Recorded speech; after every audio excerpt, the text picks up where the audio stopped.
नमस्कार, मैं हूं जयश्री नागदा और आप देख रहे हैं सीबीसी न्यूज़ वैन। हम लोगों के साथ हिंसा हुई क्योंकि हम लोग गरीब हैं, नीची जाति से हैं और औरत हैं, इसलिए सभी हमें बुरी नज़र से देखते हैं। हमारी कोई मदद नहीं करने वाला, कोई हमारे लिए नहीं बोलता। हमारा ज़्यादा शोषण होता है क्योंकि हमारे पास ताकत नहीं है।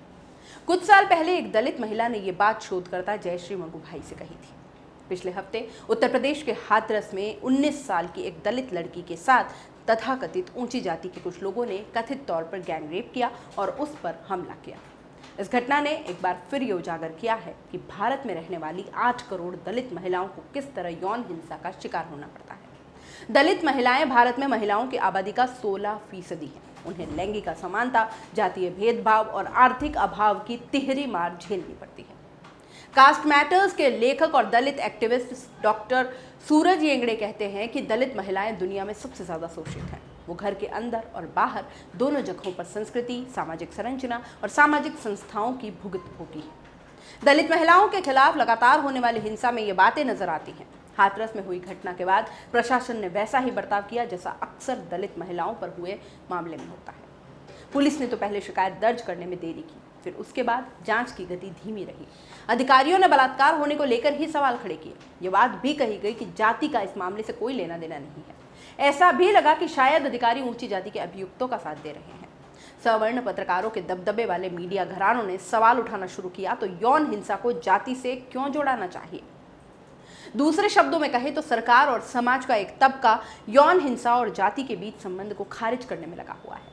उत्तर प्रदेश में जहां यह घटना हुई है, वहां बीजेपी के एक सवर्ण जाति से आने वाले मुख्यमंत्री हैं। रातों रात रेप का शिकार हुई लड़की के शव को आनन फानन में जला देने और मीडिया और विपक्षी नेताओं को परिवार से नहीं मिलने देने से यह शक गहरा हुआ कि कहीं कुछ छिपाया जा रहा है। दलित महिलाएं पूरे ग्रामीण भारत में यौन हिंसा के शिकार रही हैं, ये कोई भी देख सकता है। ग्रामीण भारत में ज्यादातर जमीन, संसाधन और सामाजिक सत्ता पर ऊंची और मध्यम जाति के लोगों का कब्जा रहा है। 1989 में भारत में दलित उत्पीड़न को रोकने के मकसद से कानून लाया गया, लेकिन इससे भी दलित महिलाओं पर होने वाली यौन हिंसा पर असर नहीं पड़ा। सरकारी आंकड़ों के मुताबिक पिछले साल भारत में हर रोज 10 दलित महिलाओं का बलात्कार किया गया है। महिलाओं के खिलाफ उत्तर प्रदेश में सबसे अधिक संख्या में हिंसा होती है और इसके साथ ही लड़कियों के खिलाफ होने वाले यौन हिंसा के मामलों में भी यह प्रदेश सबसे आगे है। उत्तर प्रदेश, बिहार और राजस्थान ऐसे 3 राज्य हैं जहां से दलितों के खिलाफ होने वाले उत्पीड़न के कुल मामलों के आधे मामले आते हैं। 2006 में 4 राज्यों के 500 दलित महिलाओं पर एक अध्ययन किया गया कि उन्होंने किस तरह की हिंसा का सामना किया है। इनमें से 54% को शारीरिक हिंसा, 46% को यौन उत्पीड़न, 43% को घरेलू हिंसा, 23% को बलात्कार और 62% को मौखिक उत्पीड़न का शिकार होना पड़ा। दलित महिलाओं को हर जाति के उत्पीड़न का शिकार होना पड़ता है, अपनी जाति के पुरुषों के हाथों भी। सेंटर फॉर दलित राइट्स समूह ने 2004 से 2013 के बीच 16 जिलों में दलित महिलाओं और लड़कियों के खिलाफ हुए यौन हिंसा के 100 मामलों का अध्ययन किया।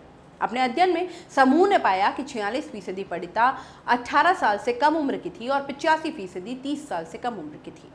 हिंसा के शिकार हुई ये महिलाएं 36 अलग अलग जातियों की थी। दलितों, खासकर दलित महिलाओं के खिलाफ होने वाली हिंसा की एक मुख्य वजह यह सामने आई कि उन्होंने अब अपने लिए आवाज उठाना शुरू किया है। दलित महिलाओं के साथ होने वाली हिंसा के इतिहास में साल 2006 में उस वक्त नया मोड़ आया जब एक दलित परिवार के 4 सदस्यों को ऊंची जाति के लोगों ने जमीन के झगड़े को लेकर निर्दयता से मार दिया था। एक ही परिवार के जिन 4 लोगों को मारा गया उसमें एक महिला, उनकी 17 साल की बेटी और 2 बेटे थे। क्या आवाज उठाने की वजह से हिंसा बढ़ती है? यह घटना महाराष्ट्र के एक सुदूर गांव खेरलंजी में हुई थी। इस घटना की शुरुआत तब हुई जब 2 महिलाओं ने जमीन विवाद को लेकर ऊंची जाति के लोगों के खिलाफ पुलिस में शिकायत दर्ज कराई। इतिहासकार उमा चक्रवर्ती बताती हैं कि इस विभत्स घटना ने दलितों की चेतना को झकझोर कर रख दिया और उनके साथ होने वाले सामाजिक भेदभाव को भी उजागर किया।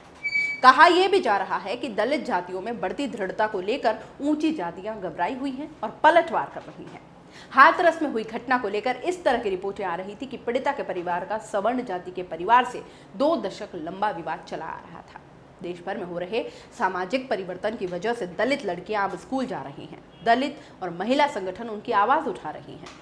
डॉक्टर सूरज येंगड़े कहते हैं कि पहले कभी ऐसा नहीं हुआ कि एक मजबूत दलित महिला नेतृत्व अपनी आवाज उठा रहा हो और बिना किसी के सहारे अपने संघर्ष का नेतृत्व खुद ही कर रहा हो। दलित महिलाएं अपनी लड़ाई खुद लड़ रही हैं, इसलिए उन पर होने वाली प्रताड़ना पहले से कहीं अधिक क्रूर नजर आती है। दलित अधिकार कार्यकर्ता मंजुला प्रदीप कहती हैं कि पहले होने वाली हिंसा दिखती नहीं थी और उनकी रिपोर्ट नहीं होती थी, लेकिन अब हम अपनी बात रख रहे हैं। हम पहले से अधिक मजबूत और मुखर हैं। हमारे साथ होने वाली हिंसा अब हमें अपनी सीमा का एहसास कराने के लिए हो रही है।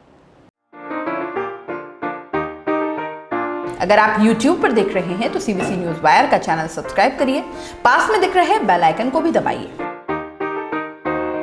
ताकि जब भी हम आपके लिए कोई खबर, कोई जानकारी लेकर आए तो सबसे पहले आपके पास नोटिफिकेशन पहुंचे।